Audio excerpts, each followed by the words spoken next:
আসসালামু আলাইকুম wrestling lovers, কি অবস্থা সবার? স্বাগত সবাইকে রেসলিং লাভার্স নেটওয়ার্কের আরো একটি ব্র্যান্ড নিউ ভিডিওতে। ডিয়ার অডিয়েন্স, এই ভিডিওতে বর্তমান সময়ে রেসলিং জগতের কিছু হট টপিক এবং ম্যাসিভ কিছু নিউজ আপডেট আপনাদের সঙ্গে শেয়ার করব। ভিডিও ভালো লাগলে ভিডিওতে লাইক দিবেন, চ্যানেলে নতুন হয়ে থাকলে চ্যানেলটি সাবস্ক্রাইব করে দিবেন। আজকের ভিডিও প্রথম আপডেটটা হলো greatest of all time 17 time world champion John সিনাকে নিয়ে। আমরা সকলেই কিন্তু জানি সার্ভাইভাল সিরিজে ইন্টারকন্টিনেন্টাল চ্যাম্পিয়নশিপের জন্য জন সিনা এবং ডমিনিক মিস্টিরিওর মধ্যকার ম্যাচটা কিন্তু অফিসিয়াল হয়ে গিয়েছে। সার্ভাইভাল সিরিজে আইসি চ্যাম্পিয়নশিপের জন্য আমরা এবার ডমিনিক মিস্টিরিও এবং জন সিনার মধ্যে ম্যাচ দেখতে পাবো। তবে আপনাদের নিশ্চয়ই মনে আছে কিছুদিন আগে কিন্তু আমি আপনাদেরকে আপডেট দিয়েছিলাম জিমি উসো যখন ওয়ার গেমস এর জন্য অ্যাড হয় তখন কিন্তু আমি বলেছিলাম যে কোনো একটা অ্যাঙ্গেল হবে বা ব্যাক স্টেজে জিমি উসোর উপরে অ্যাটাক হয়ে যাবে, যার কারণে জিমি উসো কিন্তু ওয়ার গেমস থেকে বাদ পড়বে এবং জিমি উসোর জায়গায় জন সিনা কিন্তু ওয়ার গেমস এর জন্য যুক্ত হয়ে যাবে। তবে জন সিনা কিন্তু সার্ভাইভাল সিরিজে ডমিনিক মিস্টিরিওর সঙ্গে আইসি চ্যাম্পিয়নশিপের জন্য ম্যাচটা অফিসিয়াল হয়ে গিয়েছে। তো এখন কিন্তু সম্ভাবনা অনেক বেশি কমে গিয়েছে যে জন সিনা ওয়ার গেমস এর সঙ্গে যুক্ত হবে। তবে সম্ভাবনা কিন্তু একেবারে শেষ হয়নি। রিসেন্টলি কিন্তু এই বিষয়টাকে নিয়ে একটা থিওরি সামনে এসেছে, যেটাই এবার আমি আপনাদের সঙ্গে শেয়ার করব। তো বিষয়টা হলো এরকম ভাবে বলা হচ্ছে সার্ভাইভাল সিরিজে আমরা ডমিনিক মিস্টিরিও এবং জন সিনার মধ্যে আইসি চ্যাম্পিয়নশিপের জন্য ম্যাচ দেখতে পাবো, যে ম্যাচের মধ্যে ডমিনিক মিস্টিরিও জন সিনাকে হারাবে এবং সে হবে নতুন ইন্টারকন্টিনেন্টাল চ্যাম্পিয়ন। তো জন সিনা কিন্তু সার্ভাইভাল সিরিজে হেরে যাবে। তো জন সিনা হেরে যাবে এবং তারপরে ওয়ার গেমস ম্যাচ হবার আগে ব্যাক স্টেজে জে উসো অথবা জিমি উসো দুজনের মধ্যে যে কোনো একজনের উপরে অ্যাটাক হবে। তবে আমরা সকলেই জানি যে জে উসোর উপরে কিন্তু অ্যাটাক হবে না, কারণ জে উসো কিন্তু ট্রিপল এইচ এর ফেভারিট, তাকে কিন্তু ওয়ার গেমস থেকে বাদ দেওয়া হবে না। যদি কাউকে স্যাক্রিফাইস করতে হয় এতদিন পর্যন্ত, যদি কেউ স্যাক্রিফাইস করে থাকে তাহলে সেটা কিন্তু জিমি উসোকে কিন্তু আবারও স্যাক্রিফাইস করতে হতে পারে। তো বিষয়টা হলো ব্যাক স্টেজে জিমি উসোর উপরে অ্যাটাক হবে, যার কারণে জিমি উসো কিন্তু ওয়ার গেমসে যুক্ত হবে না, অথবা ইনজোর্ড বা এই টাইপের যে কোনো একটা অ্যাঙ্গেল হতে পারে, যার কারণে ওয়ার গেমস থেকে কিন্তু জিমি উসো বাদ পড়বে। আর অপরদিকে জন সিনা তো ডমিনিক মিস্টিরিওর কাছে আইসি চ্যাম্পিয়নশিপটা হেরেই যাবে। তো এরপরে জন সিনা কিন্তু ওয়ার গেমস এর জন্য যুক্ত হয়ে যাবে। তো আপনাদের নিশ্চয়ই মনে আছে র্যান্ডি অর্টন কিভাবে ওয়ার গেমস এ যুক্ত হয়েছিল যে বছর সিএম পাঙ্ক ডাব্লিউডাব্লিউই কোম্পানিতে আবারও রিটার্ন করে, ঠিক একই স্টাইলে জন সিনা কিন্তু ওয়ার গেমস এর জন্য যুক্ত হয়ে যাবে। তো বিষয়টা হলো দ্য ভিশনের 5 জন কিন্তু অলরেডি কেজের মধ্যে থাকবে এবং টিম পাঙ্কের 4 জনও কিন্তু যুক্ত হয়ে যাবে এবং 5 নাম্বার মেম্বার হিসেবে জন সিনা কিন্তু সেখানে শকিংলি চলে আসবে এবং সে হবে 5 নাম্বার মেম্বার। জিমি উসোর জায়গায় জন সিনা কিন্তু ওয়ার গেমসে যুক্ত হয়ে যাবে।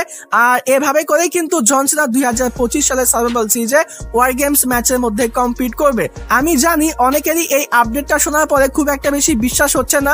সত্যি কথা বলতে আমার কাছে মনে হয় যে এটা হওয়ার সম্ভাবনা কিন্তু অনেক বেশি কম। তবে জন সিনা কিন্তু একবারও ওয়ার গেমস ম্যাচের মধ্যে অ্যাড হয়নি, আর এটাই কিন্তু শেষ একটা সুযোগ। এরপরে জন সিনা কিন্তু আর কখনোই কোনো ওয়ার গেমস ম্যাচের মধ্যে থাকতে পাবে না, বা এরপরে জন সিনা কিন্তু আর কখনোই কোনো ম্যাচের মধ্যে কম্পিট করবে না, সে কিন্তু অফিসিয়ালি রেসলিং থেকে রিটায়ার করে নিবে। তো আমার মতো অনেক ফ্যান্সই কিন্তু আছে যারা জন সিনাকে শেষবারের মতো ওয়ার গেমস ম্যাচের মধ্যে দেখতে চায়। তো এর জন্যই কিন্তু এই থিওরিটা সামনে এসেছে, যদিও এটা হওয়ার সম্ভাবনা কম। তবে এটা শুনতে বা আপনাদের সঙ্গে শেয়ার করতে কিন্তু আমার কাছে অনেক বেশি ভালো লাগতেছে। কে জানে হয়তোবা এটা হয়েই গেল। আর সত্যি কথা বলতে আমি কিন্তু চাই যে এটা আসলে হোক, যদিও এটা হওয়ার সম্ভাবনা অনেক বেশি কম। তো যে থিওরিটা আপনাদের সঙ্গে শেয়ার করলাম, যে থিওরিটা সামনে এসেছে, তো এটার সঙ্গে আপনারা এগ্রি করছেন কিনা অবশ্যই এই ভিডিওতে কমেন্ট করে জানাবেন। আর এটা হলে এটা কি ভালো সিদ্ধান্ত হবে নাকি খারাপ সিদ্ধান্ত হবে অবশ্যই কিন্তু এই ভিডিওতে কমেন্ট করে জানাতে পারেন। তবে আবারও বলতেছি এটা হওয়ার সম্ভাবনা কিন্তু অনেক বেশি কম। এটা শুধুমাত্র একটা থিওরি, আশা করছি বোঝাতে পেরেছি। এবার আসি পরবর্তী স্টোরিটা হলো ব্রক লেসনারকে নিয়ে। আমরা সকলেই কিন্তু দেখেছি গত মানডে নাইট শোতে কিন্তু ব্রক লেসনার রিটার্ন করে দ্য ভিশনের 5 নাম্বার মেম্বার হিসেবে। রোমান রেইন্স এবং ব্রক লেসনারের মধ্যে আমরা ফেস অফ দেখতে পেয়েছি, তাদের মধ্যে ফাইট দেখতে পেয়েছি, মারাত্মক একটা সেগমেন্ট কিন্তু আমরা গত মানডে নাইট শোতে দেখতে পেয়েছি। আমরা কিন্তু এই বিষয়টা আগে থেকেই জানতাম যে দ্য ভিশনের 5 নাম্বার মেম্বার কিন্তু ব্রক লেসনারই হবে। ওয়ার গেমসে ব্রক লেসনার কিন্তু কম্পিট করবে, এটা কিন্তু আমরা আগে থেকেই সকলেই জানতাম, আবার আমরা কিন্তু এই বিষয়টাও জানতাম ব্রক লেসনার কিন্তু পার্মানেন্টলি দ্য ভিশনের মেম্বার হয়ে থাকবে না, সে কিন্তু ওয়ার গেমস হয়ে যাওয়ার পরে চলে যাবে। তবে এটাকে নিয়েই কিন্তু শকিং একটা আপডেট বেরিয়েছে। তো রিসেন্টলি কিন্তু ব্রক লেসনারকে দ্য ভিশনের পার্মানেন্ট মেম্বার হিসেবে লিস্ট করা হয়েছে, মানে ব্রক লেসনারকে দ্য ভিশনের পার্মানেন্ট মেম্বার করা হয়েছে। এখন থেকে আমরা ব্রক লেসনারকে দ্য ভিশনের পার্মানেন্ট মেম্বার হিসেবেই দেখতে পাবো। এটা কিন্তু আসলে শকিং একটা বিষয়, আর শকিং হওয়ার পেছনে কিন্তু দুইটা কারণ আছে। দুইটা কারণ কিন্তু আসলে অনেক বেশি কমপ্লিকেটেড। তো প্রথম বিষয়টা হলো ব্রক লেসনার যদি আসলেই দ্য ভিশনের পার্মানেন্ট মেম্বার হয়, আর ব্রক লেসনার যদি দ্য ভিশনে থাকে, তাহলে ব্রনসন রিড এবং ব্রন বেকারের উপরে কিন্তু তেমন কোনো অ্যাটেনশন পড়বে না, সমস্ত অ্যাটেনশন কিন্তু ব্রক লেসনারের উপরেই যাবে, যার কারণে ব্রনসন রিড এবং ব্রন বেকার কিন্তু খুব একটা ভালোভাবে শাইন করতে পারবে না। তো এটা কিন্তু আসলে ব্রনসন রিড এবং ব্রন বেকারের জন্য সমস্যার একটা কারণ। এখন দেখার বিষয় হলো ব্রক লেসনারকে দ্য ভিশনে রেখে ব্রনসন রিড এবং ব্রন বেকারকে কোম্পানি কিভাবে পুশ করে। দ্বিতীয় বিষয়টা হলো ব্রক লেসনার যদি দ্য ভিশনের পার্মানেন্ট মেম্বার হয়, তাহলে কিন্তু ব্রক লেসনারকে ফুল টাইমার হতে হবে, তাহলেই না ব্রক লেসনার পার্মানেন্ট মেম্বার হবে। এখানে ফুল টাইমার বলতে প্রত্যেকটা সপ্তাহেই যে ব্রক লেসনারকে আসতে হবে বিষয়টা কিন্তু এরকম না, তবে 2-1 সপ্তাহ পর পরই কিন্তু ব্রক লেসনারকে আসতে হবে। তবে আমার কাছে মনে হয় না যে ব্রক লেসনারকে 2-1 সপ্তাহ পর পরই নিয়ে আসা হবে। এটা কিন্তু আসলেই অনেক বড় একটা গুরুত্বপূর্ণ বিষয়। তো দুইটা বিষয় নিয়ে ডিসকাস করলাম। এখন দেখার বিষয় হলো যে ব্রক লেসনারকে কোম্পানি কিভাবে ব্যবহার করে। তবে এই বিষয়টা কিন্তু কনফার্ম যে ব্রক লেসনারকে দ্য ভিশনের পার্মানেন্ট মেম্বার হিসেবে লিস্ট করা হয়েছে। ব্রক লেসনারকে এখন থেকে আমরা দ্য ভিশনের পার্মানেন্ট মেম্বার হিসেবেই দেখতে পাবো। তো এটা কিন্তু আসলেই অনেক বড় একটা শকিং বিষয়। আর আমার কাছে মনে হচ্ছে কিছুদিন আগেই কিন্তু বলা হচ্ছিল যে রেসেলম্যানিয়া 42 তে ব্রক লেসনার এবং ব্রন বেকারের মধ্যে ম্যাচ হবে, যদিও বর্তমান সময়ে এসে এটার সম্ভাবনা অনেক বেশি কমে গিয়েছে। তো হয়তোবা কোম্পানি ওই প্ল্যানটাকে ইমপ্লিমেন্ট করতে চাচ্ছে, যার কারণে হয়তোবা ব্রক লেসনারকে দ্য ভিশনের পার্মানেন্ট মেম্বার করা হয়েছে। কে জানে, হয়তোবা রেসেলম্যানিয়া 42 তে আমরা ব্রক লেসনার এবং ব্রন বেকারের মধ্যে ম্যাচ দেখতে পেলাম, যদিও এটার সম্ভাবনা কিন্তু এখন অনেক বেশি কম। তো দেখা যাক আগামী দিনে ব্রক লেসনারকে দ্য ভিশনের পার্মানেন্ট মেম্বার হিসেবে কিভাবে দেখায়। সত্যি কিন্তু আমি এই বিষয়টা দেখার জন্য অনেক বেশি এক্সাইটেড। এবার আসি পরবর্তী আপডেটে। পরবর্তী আপডেটটা হলো জো হেনরিকে নিয়ে। বর্তমান সময়ে জো হেনরিকে নিয়ে কিন্তু একটা কনফিউশন চলতেছে, আর কনফিউশনটা হলো বলা হচ্ছে যে জো হেনরি নাকি মেইন রস্টারে আসবে। তবে এটা কিন্তু অ্যাকচুয়াল বিষয় নয়। অ্যাকচুয়াল বিষয়টা হলো জো হেনরি কিন্তু এনএক্সটি তেই থাকবে, সে কিন্তু বেশ কিছুদিন এনএক্সটি তেই পারফর্ম করবে, যদিও এরপরে সে মেইন রস্টারে আসবে। তবে এখন কিন্তু সে এনএক্সটি তেই পারফর্ম করবে, সে কিন্তু এখনই মেইন রস্টারে আসছে না। তবে এখানে অ্যাকচুয়াল যে বিষয়টা, যেই বিষয়টা নিয়ে কনফিউশন তৈরি হয়েছে, তো বিষয়টা হলো জো হেনরিকে কিন্তু মেইন রস্টারের সুপারস্টারদের মতো পেমেন্ট দেয়া হবে। তো এটা নিয়েই মূলত কনফিউশন, তাকে দেয়া হবে মেইন রস্টারের সুপারস্টারদের মতো পেমেন্ট। আর অনেকে বুঝতেছে যে জো হেনরি এখনই মেইন রস্টারে আসবে, সে কিন্তু এনএক্সটি তেই থাকবে, তবে মেইন রস্টারের সুপারস্টারদের মতো তাকে পেমেন্ট দেওয়া হবে।